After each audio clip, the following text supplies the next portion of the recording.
hardest hue to hold. The early leaf's a flower, but only for an hour. Then leaf subsides to leaf, so Eden sank to grief. So dawn goes down today, nothing gold can stay. Now, when analyzing a poem, one important element to consider is its tone. In other words, what kind of vibes does the poem send? How does the author want us to feel? In its basis sense, this is a pretty sad poem. It's nostalgic, a bit remorseful. Basically, what Frost is saying is that you can't be a kid forever. Nothing gold can stay. If you spent your high school English classes wondering how poetry could ever be relevant to life outside of school, here's your answer. We can't wear gold and black for the rest of our lives, can we? Gold and black, these colors have been with us throughout high school, and for some of you, your whole lives. Some of you probably have fond memories of the first time your mother tied a gold and black ribbon in your hair for school, or the very first time you watched a Hornets football game, looked out at the field we're sitting on now, and said to Mom and Dad, "That's where I'm going to be one day. That's going to be me." And here you are now. Those colors never left us. They have, in fact, become something of an intimate friend. They were the black of the curtains on opening nights of plays, the gold of trumpets singing under Friday night lights, the black and gold of the hallways where we frequently, to quote Mr. Croft, posted up with our friends, and the gold and black of the graduation gowns we wear now.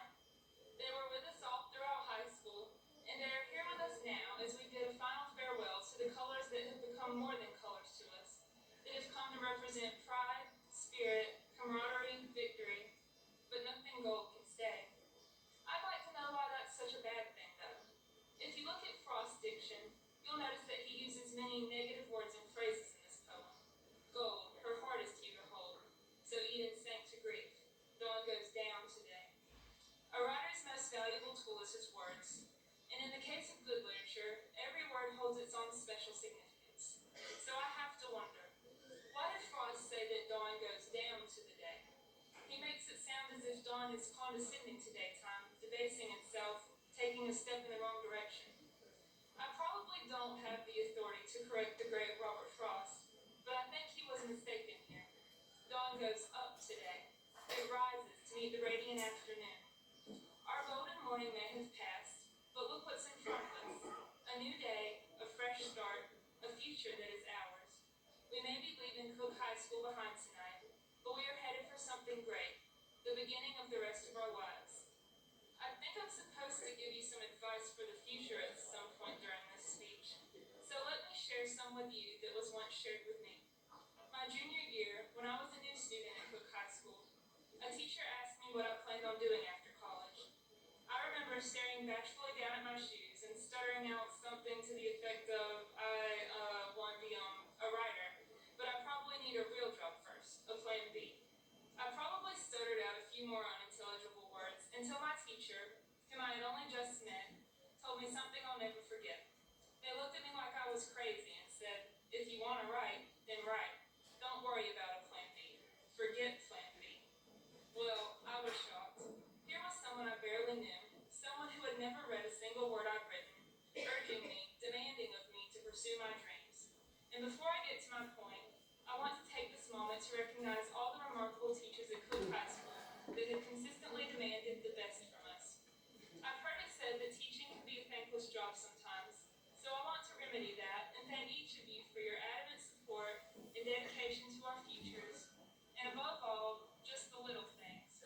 A congratulations when we aced the test, a piece of advice shared when we needed it, a funny joke at the expense of another classmate, and all the extracurricular conversations that let us know that we were more than students, that we were family. Now, most of you probably don't want to be writers after high school, but I think that the advice that was shared with me is essential to your future.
treasurer